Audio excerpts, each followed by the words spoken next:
Bueno, vamos a dar comienzo entonces a la presentación del profesor Nathan Bachtel. Es una gran emoción y un muy gran honor tenerlo acá nuevamente. El profesor Bachtel tiene una destacadísima y muy larga trayectoria en estudios sobre historia y antropología de las comunidades indígenas mesoamericanas y sudamericanas. Es profesor emérito del Colegio de Francia. En el Colegio de Francia se desempeñó como profesor titular de la Cátedra Historia y Antropología de las Sociedades Mesoamericanas y Sudamericanas entre 1992 y 2005. Asimismo, fue director de estudios de la Escuela de Altos Estudios en Ciencias Sociales, donde ejerció desde 1976 hasta hace poco, en que fue nombrado director de estudios honorarios.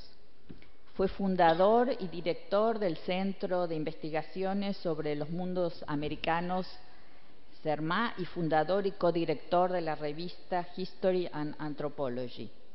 Fue muy distinguido con varios premios: el premio Guizot en 2010, el premio Francine Antoine Bergheim para las artes, las letras y las ciencias en el 2016.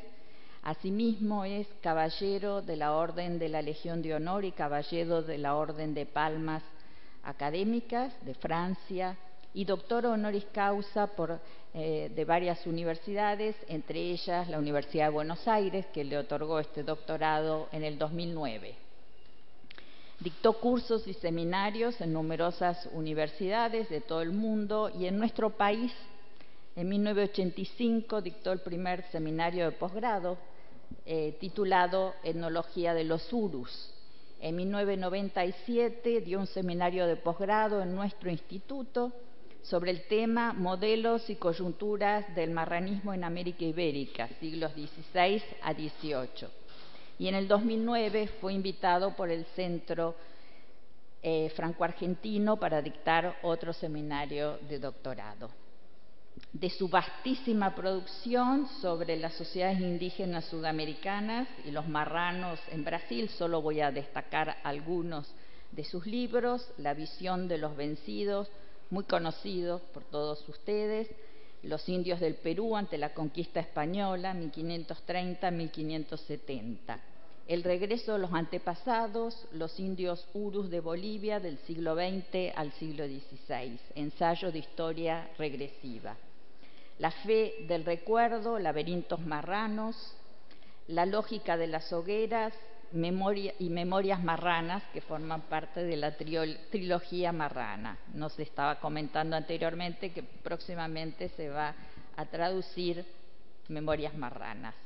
Y acaba de publicar el libro que es objeto de esta presentación, Paraísos del Nuevo Mundo, en la colección Historia de la editorial Fayard 2018. Quisiera evocar aquí también un recuerdo personal. Yo conocí al profesor Bachtel en 1983, momento en que estaba en Francia concluyendo mi tesis de doctorado. Vi que se anunciaba en la Escuela de Altos Estudios un seminario conjunto con Enrique Tandeter. Como tenía mucho interés en conocerlos a ambos, le pedí permiso para asistir a su seminario. Y me excusé diciéndole que yo era aún principiante en temas vinculados con la historia latinoamericana. A lo cual él me contestó que iba a estar encantado de recibirme en su seminario y me dijo: no se preocupe, porque todos somos siempre principiantes. Y fue una lección de vida. El Paraíso del Nuevo Mundo es una obra cumbre de síntesis de su trayectoria, donde se entrelazan historia y antropología. libro consagrado al estudio de las diferentes expresiones o movimientos mesiánicos que surgieron en el Nuevo Mundo con la conquista española, en el cual él va a señalar las diferencias y recurrencias de estos movimientos a lo largo de varios siglos, incluso anterior al siglo XVI. El libro se divide en dos partes. La primera trata de las representaciones occidentales sobre el Nuevo Mundo, como la teoría, por ejemplo, del indio judío, que surge como objeto de estudio o problema de conocimiento. Y la segunda, sobre las perspectivas mesiánicas o proféticas amerindias, que se reavivan y nutren por las derrotas, enfermedades, invasiones o desastres que sufrieron las comunidades indígenas a lo largo de todo el periodo de la conquista. El libro es también un homenaje a quienes lo precedieron en estos abordajes. En tal sentido, el libro es muy rico en observaciones metodológicas, donde se pondera y destaca el valor de la producción historiográfica que le precedió y la calidad de la observación y descripción antropológica en los estudios sobre las comunidades indígenas, por ejemplo, en Brasil, la del etnólogo Jean Delery, de 1578, o la del antropólogo Kurt Unkel sobre los guaraníes en 1950.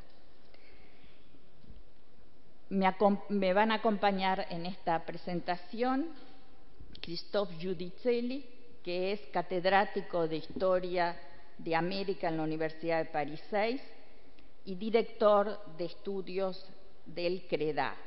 También es director de la revista Nuevos Mundos, Mundos Nuevos, y actualmente es director ejecutivo del Centro Franco-Argentino.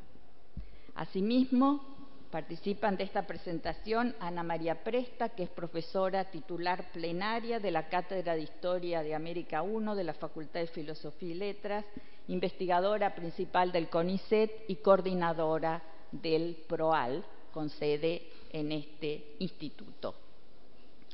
Finalmente, quiero también manifestar, y creo que en esto lo compartimos, nuestra preocupación por la situación en Bolivia, puesto que vamos a hablar de las comunidades indígenas, y quiero también manifestar nuestro repudio al golpe de Estado y el deseo de que las cosas de alguna manera se reconduzcan de forma pacífica.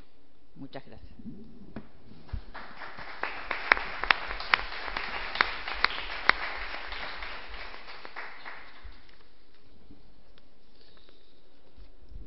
Bueno, muchas gracias Noemí. A ver si logro encontrar la buena distancia de este micrófono. Se me escucha, ¿no?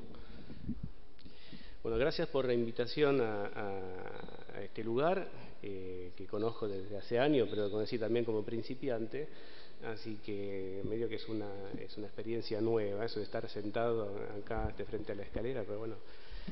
Muchas gracias también a Ana María Presta, a la que conozco también desde hace un tiempo, y por supuesto muchas gracias a Nathan Bastel por su visita. La verdad que es un gran placer y es un honor estar sentado a su lado.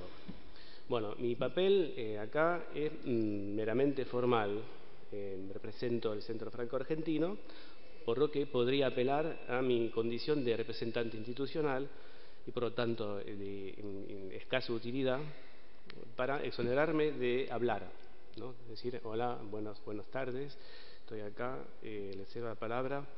Sí, quisiera, sin embargo, decir un par de cositas acerca del libro.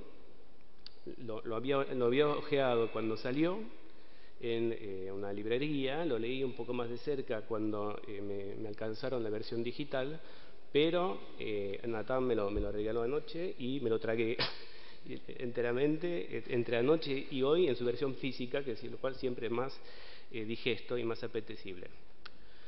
Bueno, entonces, primero, impresiones personales. Quiero decir que me hizo pegar un salto de unos 25 años, cuando recién me iniciaba en la investigación.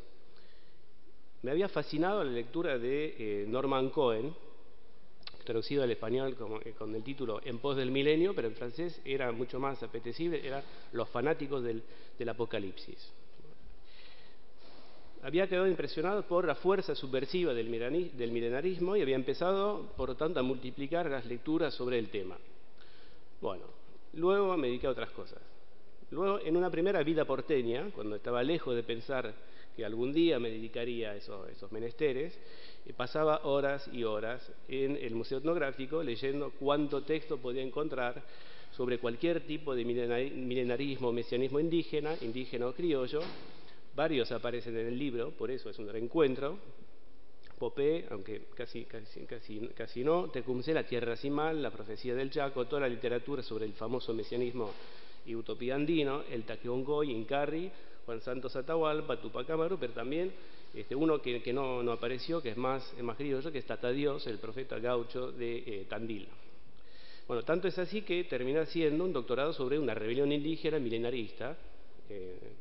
Después lo cuestioné, pero bueno. La guerra de los tepehuanes, que también aparece en el libro, en el capítulo 4, aparece como contrapunto al Murungoy. Ya después confieso que me alejé un poco de la temática para dedicarme a estudios más profanos. Lo confieso, pero me arrepiento enseguida.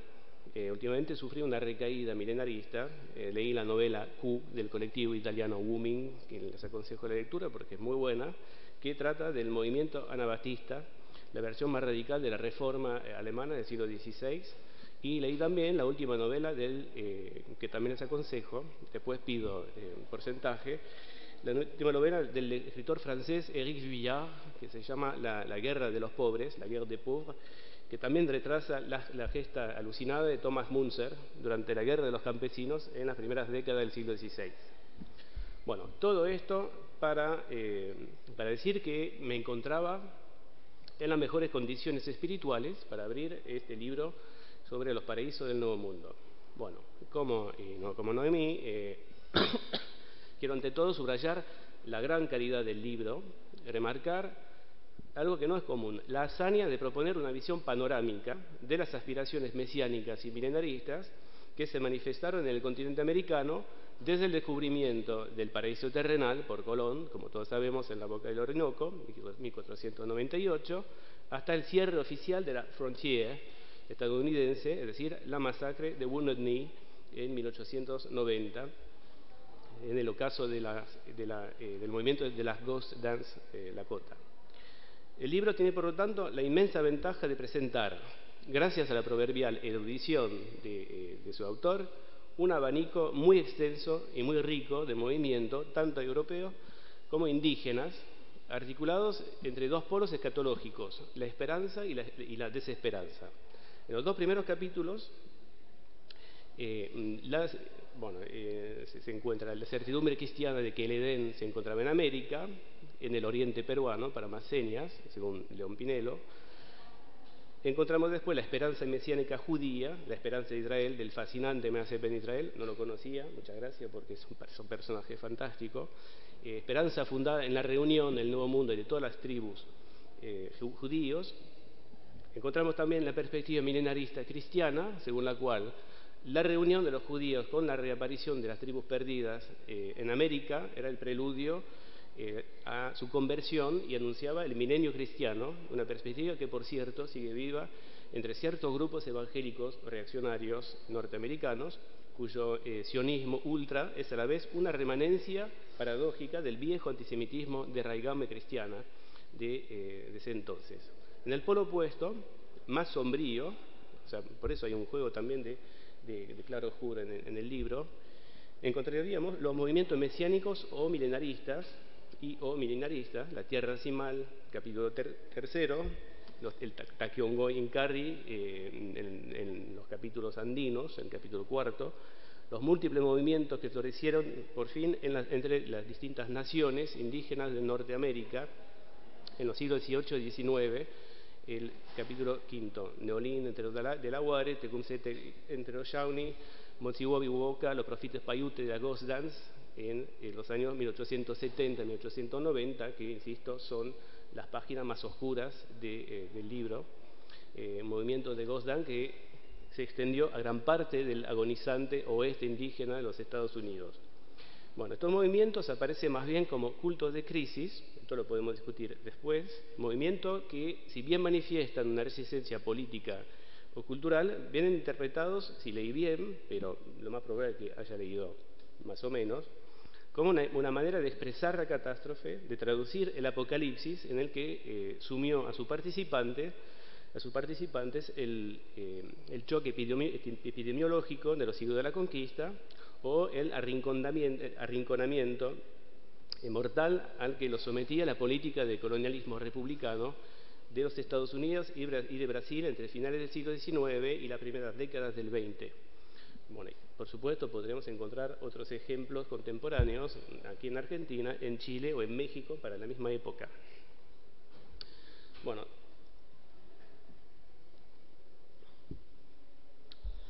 ahora las críticas. Si bien me pareció extremadamente sugerente esta presentación panorámica y comparativa, o mejor dicho, ¿por qué me pareció extremadamente sugerente, extremadamente buena? Me permito un comentario que solo es una crítica a medias, anticipada, por cierto, en el preámbulo, o sea que ni siquiera es una crítica. No estoy convencido, es más una cuestión, creo, de escala de análisis.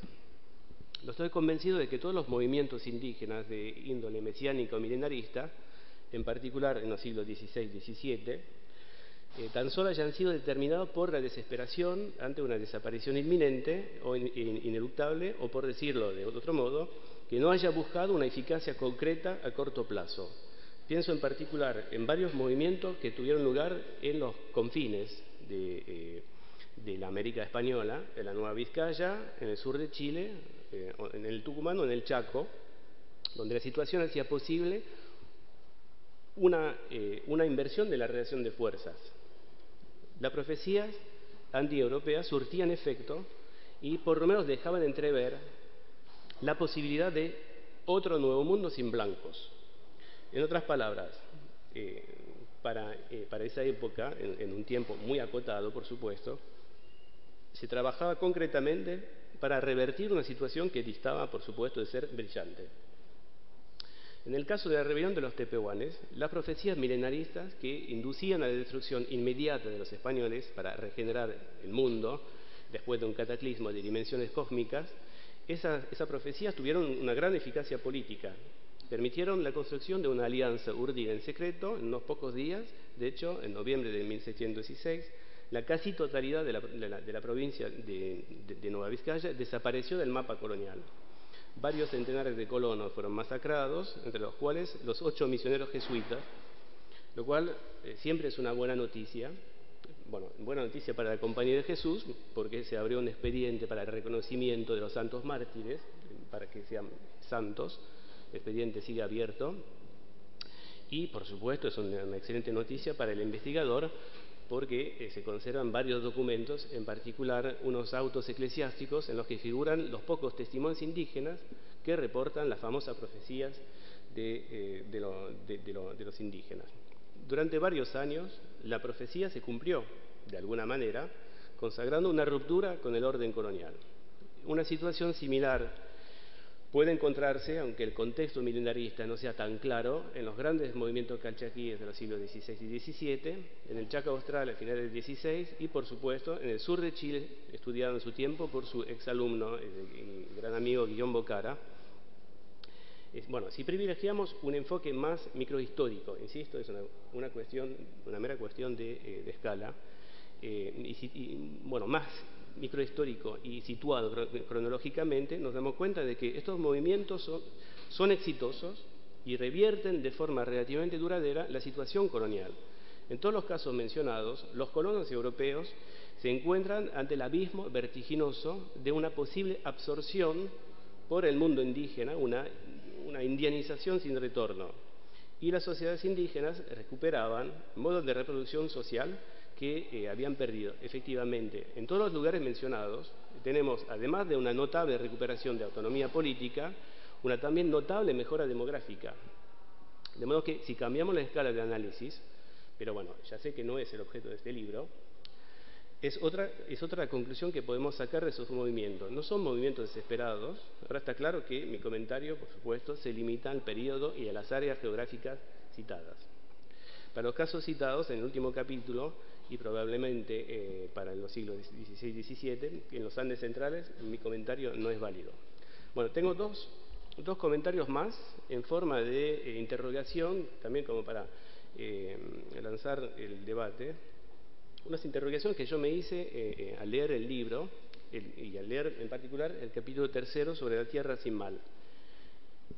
A esta altura de la discusión sobre el tema, sobre la tierra sin mal, todos estamos de acuerdo en que hay que desesencializar el objeto, hacer de la tierra sin mal, de Nimendayú, una calidad intrínseca de un pueblo homogéneo llamado guaraní o tupi guaraní, como lo hacía Alfred Medjó, es sin lugar a dudas una simplificación, y lo digo sin crítica, tiene toda la razón cuando recuerda el contexto de enunciación del ensayo del joven Medjó, a la hora de escribir su ensayo sobre las migraciones históricas, ¿no? Bueno, sin caer en lo que usted llama la fase hipercrítica de la investigación, me pregunto si no habría que complejizar un poco más aún las cosas y reinsertar esta historia de la tierra sin mal en un contexto geopolítica indígena más amplio. Me explico. En mi comentario, mi interrogación, mi duda, viene de la lectura de las crónicas primitivas y de los trabajos de los especialistas de las tierras bajas del Río de la Plata, Paraguay, Chaco, Gran Pantanal, del primer siglo XVI. En particular, de los trabajos que conoce bien de Catherine Julien, Isabel Combes, así como del cotejo de esos textos con fuentes etnohistóricas andinas.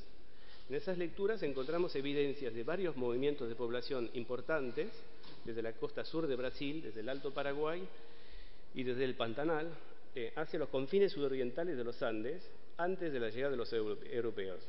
En uno de sus ensayos, Isabel Combes propone una explicación más materialista, digamos, de esas migraciones, lo cual no excluye, por supuesto, la realidad de los horizontes míticos como la Sierra de la Plata de los europeos, el Rey Blanco, el Candir de los indígenas. Ella identifica lo que se llama una ruta del metal. O sea, los testimonios recogidos por Domingo Martínez de Irana, Alvar Núñez, Cabeza de Vaca, Erich Miedel, entre itatines, guarayos, o sea, jarayes, chana y mbayás, es decir, indígenas que no todos pertenecían al famoso complejo tupi-guaraní, evocaban expediciones conjuntas hacia un lugar identificado después por los españoles como la Sierra Chiriguana, expediciones para abastecerse en metales de los que carecían en las tierras bajas. Se trataría, por lo tanto, de migraciones no exclusivamente guaraníes, cuyo fundamento vendría no precisamente movido por motivos escatológicos. Lo cual, o sea, lo cortés no quita lo valiente, ¿no? O sea, puede haber las dos dimensiones. Mi segunda interrogación, y última, que no breve acercaría más a un contexto mesiánico, tiene que ver con lo que dije recién de la sugerencia también de esas autoras de cruzar fuentes andinas y fuentes de las tierras bajas. Así obtendríamos una especie de convergencia mítica.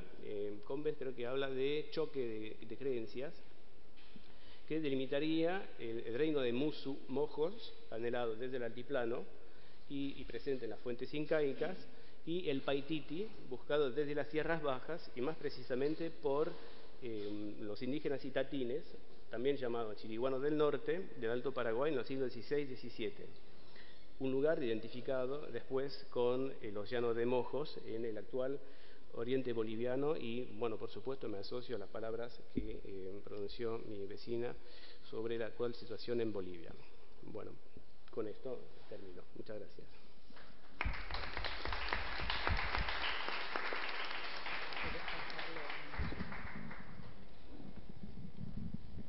Gracias, Cristóbal. Buenas tardes a todos y a todas. Para mí es un honor presentar al profesor Natán Bastel, historiador, investigador, profesor y maestro de maestros. Como dato más doméstico, en lo que no voy a abundar, fui una de sus estudiantes en el seminario del 87 sobre la etnología de los Zurdos, a partir del cual entablamos una amistad académica y un afecto que comparto con él y con su esposa, que está aquí sentada a mi izquierda. Su extensa producción intelectual lleva una larga historia de continuidad y coherencia.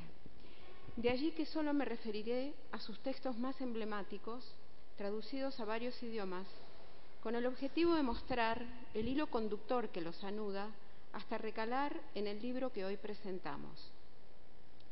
Desde hace casi 50 años, el profesor Bastel asumió el compromiso de recuperar la historia de los vencidos, los excluidos, sometidos, marginados y silenciados. Y desde su profesión de historiador y cultivando una faceta de etnógrafo y de cientista social abierto a otras disciplinas y perspectivas, no ceja de construir un relato sobre la historia subterránea de los de abajo, para armar una historia global y exponer los traumatismos del pasado inscriptos en las memorias colectivas. En ese derrotero, La visión de los vencidos, los indios del Perú frente a la conquista española, publicado en francés en 1971 y que leímos en esta casa de estudio por primera vez fotocopiado en stencil con una traducción doméstica al año siguiente, en 1972, cuando cursé Historia de América con el profesor Enrique Tandeter, abordó el trauma de la conquista y colonización de los nativos andinos, describiendo los dramáticos cambios estructurales y la lesión a las formas andinas de gobierno, organización social y simbólica, que resumió en la categoría de desestructuración. Correlato de esa versión fue la edición del Instituto de Estudios Peruanos de Sociedad e Ideología, Ensayos de Historia y Antropología Andinas de 1973, donde además revela la pertinencia de articular paradigmas teóricos diferentes, el estructuralismo y el sustantivismo económico, junto al funcionalismo de Murra, para arribar a la comprensión de la organización y las estructuras andinas sin dejar de lado la ideología, el ritual y las lógicas andinas de pensamiento. Más tarde, en el regreso de los antepasados, desarrolló una etnografía retrospectiva a fin de anudar la identidad uru contemporánea con su vasto derrotero histórico asociado a la conquista aymara del altiplano, la dominación colonial y el avance republicano. Más tarde, otro colectivo marginal, soterrado y en función de sus prácticas, asimismo autocensurado, despertó su interés, quizás para reelaborar sus propios orígenes. Me refiero a los marranos americanos, cristianos nuevos y judaizantes. Conscientes de la censura oficial, el colectivo marrano se cierra en sí mismo y transmite sus tradiciones y creencias, no necesariamente propias de una ortodoxia, de generación en generación, a riesgo de los rigores inquisitoriales. De manera que la identidad marrana se funda, más bien, en la producción y reproducción de una memoria colectiva que retrotrae el recuerdo de los antepasados y que Bastel condensa en la fe del recuerdo. Laberintos marranos. Habrá de notarse que el texto no es una investigación exclusivamente sobre la religión y sus prácticas, tema que también le preocupara cuando escribió Los vencidos, sino que amplifica, explica y expresa el contexto económico, social y relacional de sus actores. Cual eximio tejedor andino, Bastel anuda en su telar la historia junto a la memoria, para alcanzar la trama cerrada de las prácticas y representaciones de sus actores sociales, develar la preservación y transmisión del recuerdo y recuperar las tradiciones que circulan de generación en generación. No sin dejar de lado su propia memoria y sus orígenes combinados con su pasión de investigador, en su nuevo libro, Paradis de Nouveau Monde, Bastel condensa su larga trayectoria de investigación, sostiene los temas que siempre le preocuparon y retorna a los vilipendiados de siempre, los iniciales de su obra, los indios americanos, a los que encara en sus territorios junto a sus prácticas y respuestas a la dominación, comenzando por indagar sus orígenes. Juega con el concepto de paraíso, apelando a Antonio de León Pinelo, hijo de una familia conversa, un cristiano nuevo intelectual, formado en Chuquisaca y Lima, en cuyo pasado hay un abuelo ejecutado por la Inquisición a finales del siglo XVI en Lisboa y un padre itinerante devenido en sacerdote, cuya fortuna le ofreció solaz para dedicarse a la lectura y escritura de alto vuelo.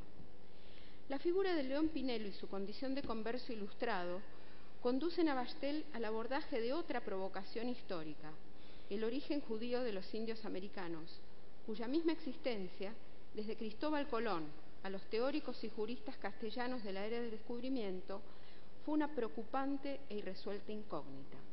Nuevamente, asistimos, tal como en el texto sobre los hombres de agua, los huros, a la utilización de la herramienta metodológica de la longue durée, que ancla en los orígenes, recala en los mesianismos indígenas, recorre la construcción de la memoria y confluye en las utopías derrotadas.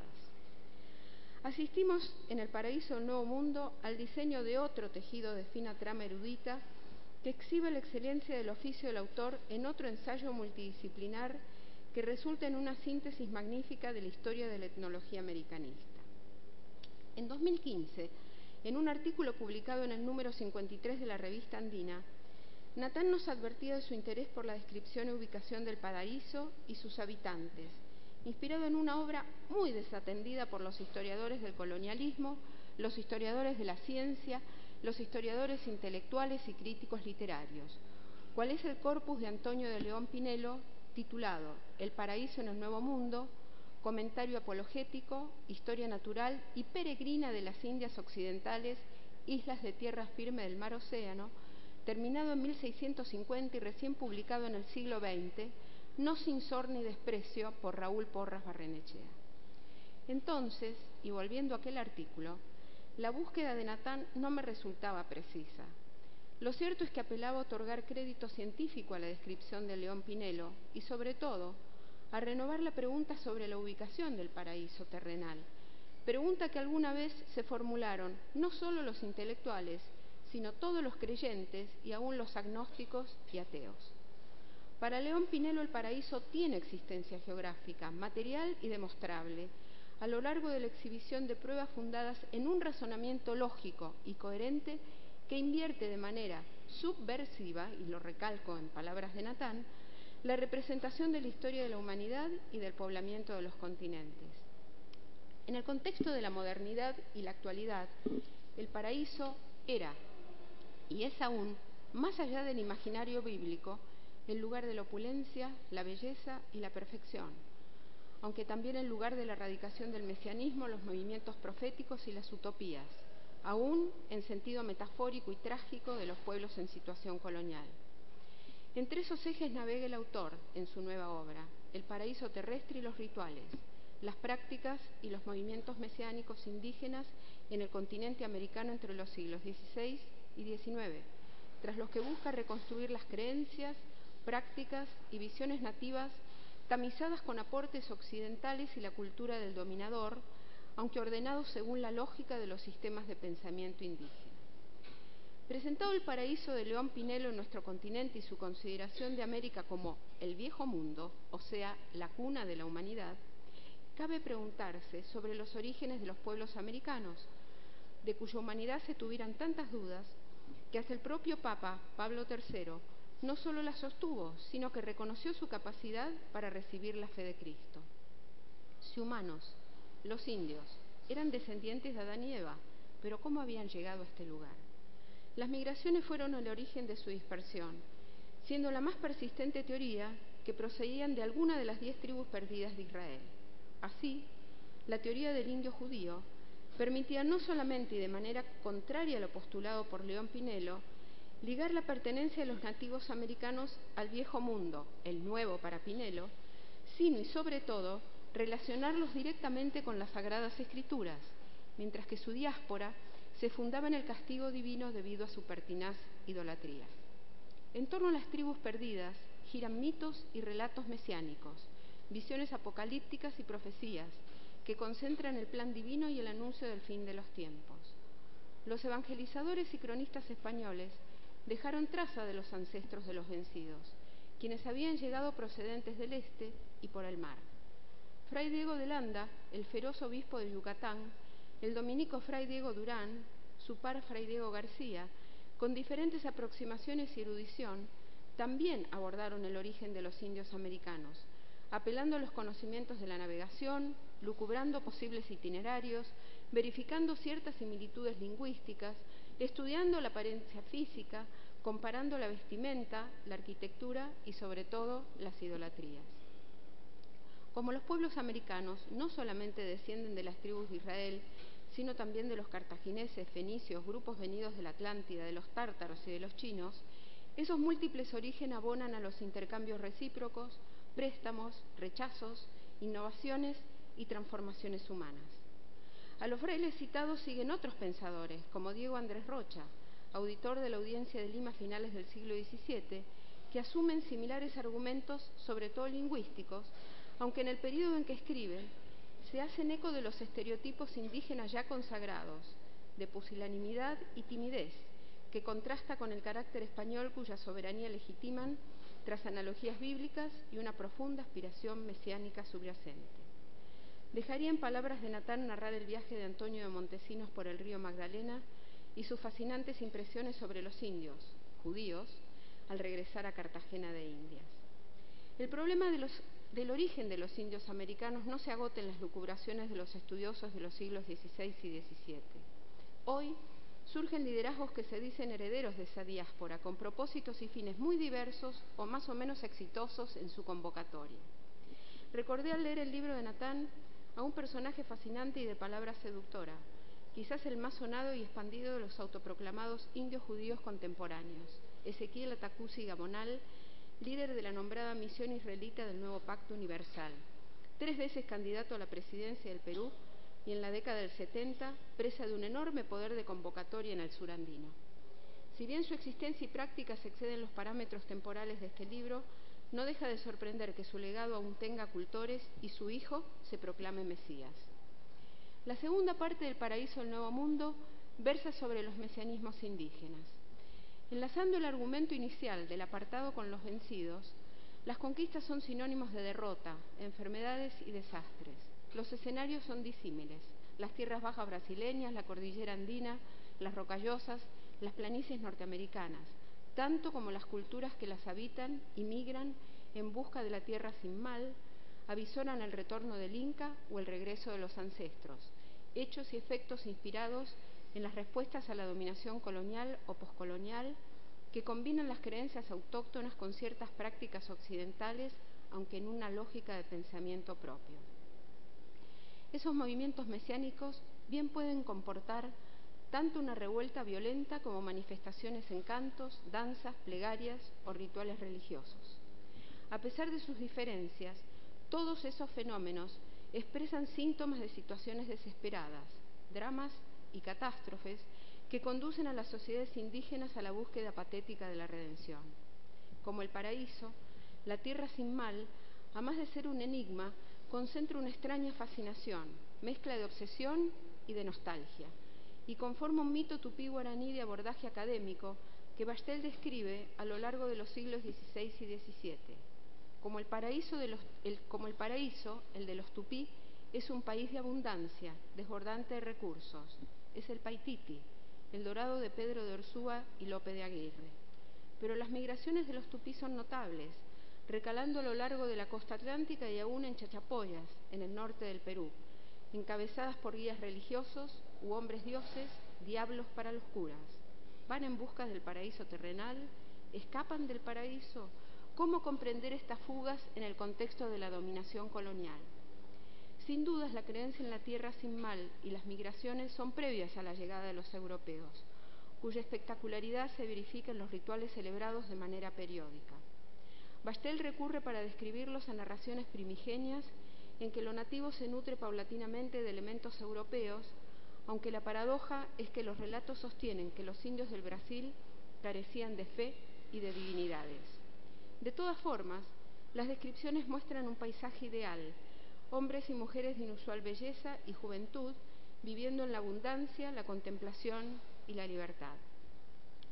Es en este punto en que la sensible percepción histórico-antropológica del autor queda plasmada tras un puente cronológico en el relato articulado de las voces de cronistas, estudiosos y viajeros, en especial las de Jean Lery, pastor calvinista de mediados del siglo XVI, y Kurt Ungel Ninumendahu, etnógrafo alemán establecido en Brasil a comienzos del siglo XIX, tras cuyas obras Bastel expone, excava y extrae una hermenéutica con perspectiva indígena.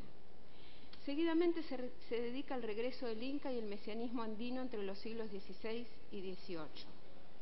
Mesianismo y milenarismo, de indudable origen judeo-cristiano, se utilizan por analogía para articular un conjunto de fenómenos políticos, económicos, sociales, culturales, religiosos y simbólicos a fin de otorgarles sentido. En esta línea ubica al estado neoinca de Vilcabamba, el movimiento del Taquioncoy, el mito de Incarrí, las danzas de la conquista y las rebeliones indígenas del siglo XVIII. El autor se pregunta si hubo una relación entre el Taquioncoy y el refugio de Vilcabamba.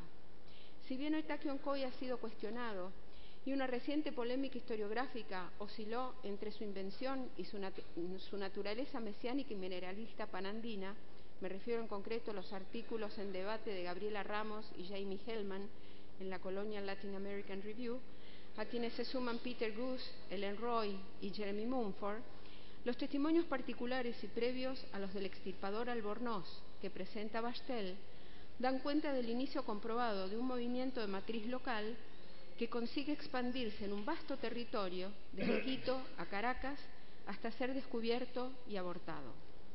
Por otro lado, el mito de Incarrí retrotrae el encuentro entre Francisco Pizarro y Atahualpa, metáfora del conflicto entre el rey castellano y el Inca, a quien se da garrote, aunque el mito lo hace decapitado, versión necesaria para la construcción misma del mito y su devenir, el entierro de la cabeza, el posterior crecimiento del cuerpo y su renacimiento en otro tiempo, en una nueva era, comportando una fuerte dimensión mesiánica.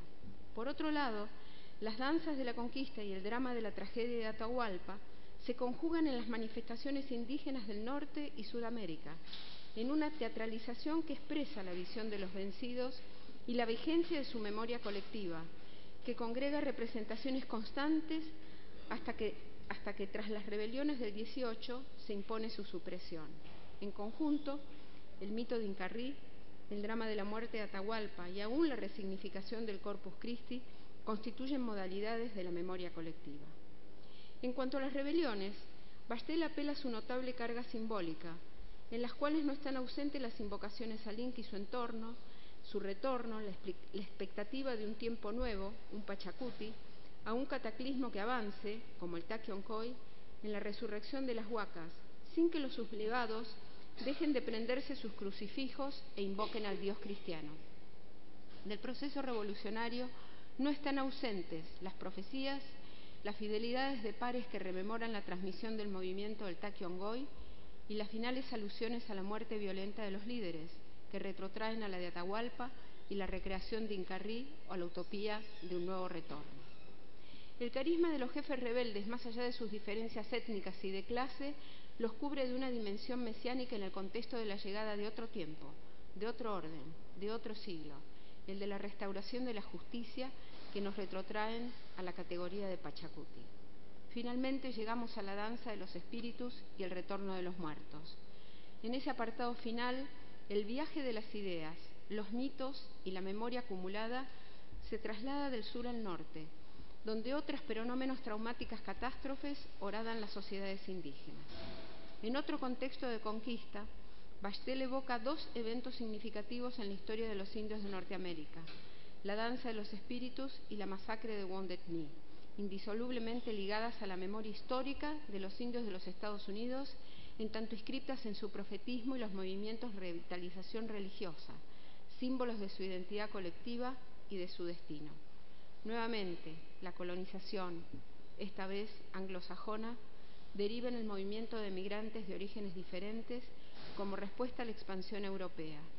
Así, se intensifican las relaciones intertribales, se reconfiguran las fronteras entre naciones, mientras se construyen identidades propiamente indígenas. El paralelismo y las respuestas a la conquista de culturas diferentes y en zonas geográficas apartadas y disímiles comportan ciertas equivalencias, respuestas y reacciones mesiánicas que son ejemplos de resistencia y rechazo a la dominación colonial en situación de desastres acumulados, catástrofe y tragedia. Más allá de la colonización y la evangelización, los indígenas continuaron honrando a sus divinidades, resucitando a sus dioses, revitalizando sus tradiciones, aunque invocando nombres y santos cristianos a la espera del fin de un ciclo cósmico acumulativo del infierno y de la amarga experiencia. El paraíso del Nuevo Mundo es un libro provocativo y fascinante a la vez. Los saltos de época, de regiones y condiciones de instalación del colonialismo no dejan de ser menos traumáticos ni distantes. Ni las disímiles condiciones geográficas, ni los contextos socioculturales de los vencidos son aleatorios, pues la búsqueda apunta a recuperar el pensamiento indígena tras las eclécticas prácticas y representaciones que llevan la mácula de la dominación y la resistencia de los dominados. Bastel sortea los riesgos metodológicos que entraña su propuesta, suturando las diferencias con una hermenéutica erudita, que como un tejido abigarrado y colorido, exhibe las coincidencias y denota las diferencias en un ejercicio comparativo que, aunque riesgoso, muestra la soltura y la maestría de quien con las mismas preguntas amplía el campo de sus respuestas.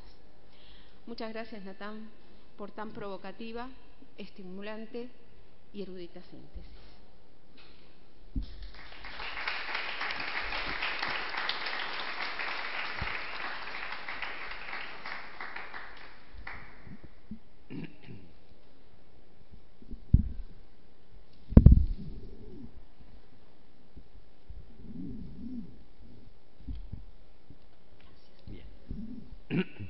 ¿Está bien así? No.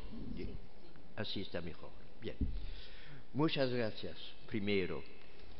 Muchas gracias, Noemi, por esta invitación al Instituto en estos lugares históricos. Para mí es un gran honor de encontrarme de nuevo en estos lugares y es muy conmovedor, sobre todo pensando a los amigos que encontré aquí, Enrique Tandeter, Ana María Lorandi, Jorge Hellman y tantos. Bien. Pero tenemos que hablar ahora de este trabajo y muchas gracias entonces a Christophe y a Ana María por sus comentarios. Son demasiado generosos y voy a tratar de comentar sus comentarios rápidamente. Bien, pero recordando una idea que fue mi hilo directivo. Ambos han recordado que este libro que no es un libro enorme, es un conjunto de 5 capítulos no más. Bien, pero este libro teóricamente podría incluir muchos otros capítulos, por supuesto, pero este tipo de trabajo necesita, como siempre, mucho tiempo y si yo hubiera tentado de incluir un capítulo sobre los pueblos de México, de Nueva España, sobre la guerra de las castas en Yucatán, etcétera, etcétera, nunca hubiera terminado y hay que contentarse de lo que se puede hacer. Bien. Y entonces, sí, este libro, la idea de base es que hay 2 partes, aun si las 2 partes no incluyen tantos capítulos, pero en este libro he tratado de equilibrar los puntos de vista, el punto de vista occidental y el punto de vista de los indígenas. Bien. En algunos libros anteriores yo había enfocado, como los títulos lo indican más o menos, yo había enfocado sobre los vencidos, sobre los vencidos de los vencidos con los urus, pero en el mismo tiempo siempre he pensado que era importante equilibrar los puntos de vista.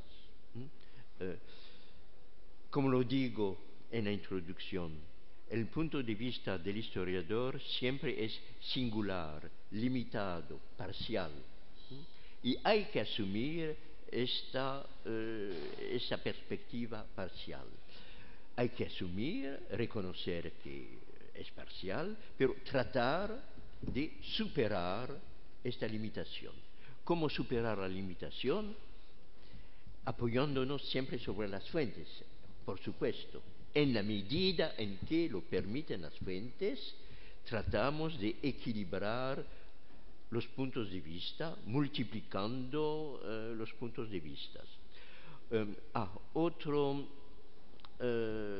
Otra idea directiva que fue la mía, equilibrar también es bastante difícil. Un tratamiento, como decimos en nuestra jerga, que tratamos de evitar, por supuesto, pero a veces es inevitable. Entonces, tratando de integrar el análisis microhistórico dentro de un estudio más global, dentro de lo microhistórico. Necesitamos del micro por una explicación, un esfuerzo de explicación más general para conocer el contexto, y el microhistórico permite de enfocar sobre, si las fuentes lo permiten, repito, de enfocar sobre lo singular, sobre lo vivido, sobre el individuo, y lo que permite también de captar no solamente la exigencia de inteligibilidad, sino también otra dimensión que trato, y eso no es siempre fácil, tratar de dirigirse también a la sensibilidad del lector y de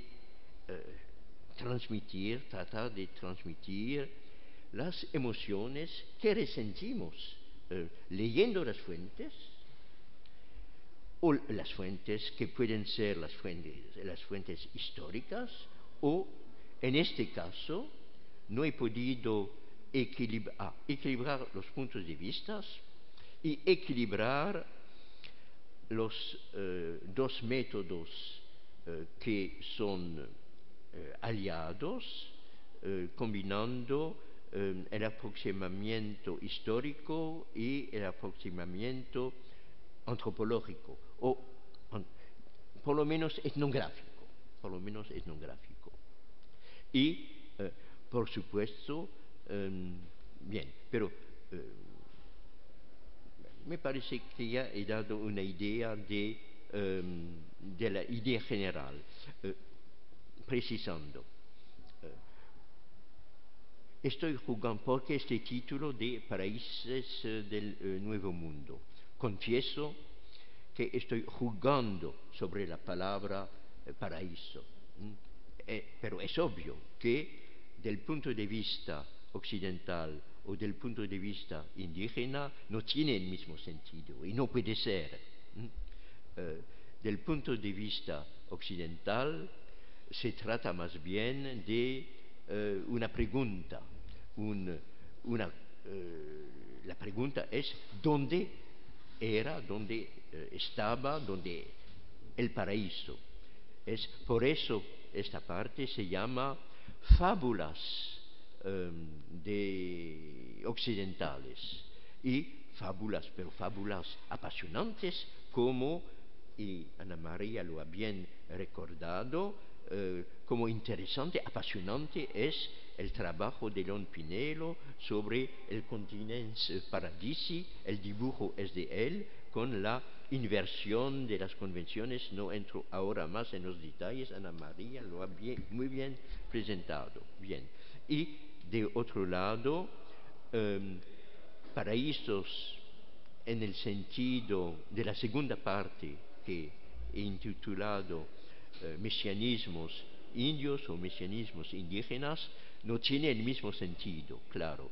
es el sentido entonces de una búsqueda de movimientos de mesiánico, que llamamos mesiánicos, siempre ponemos muchas comillas, etc. Bien.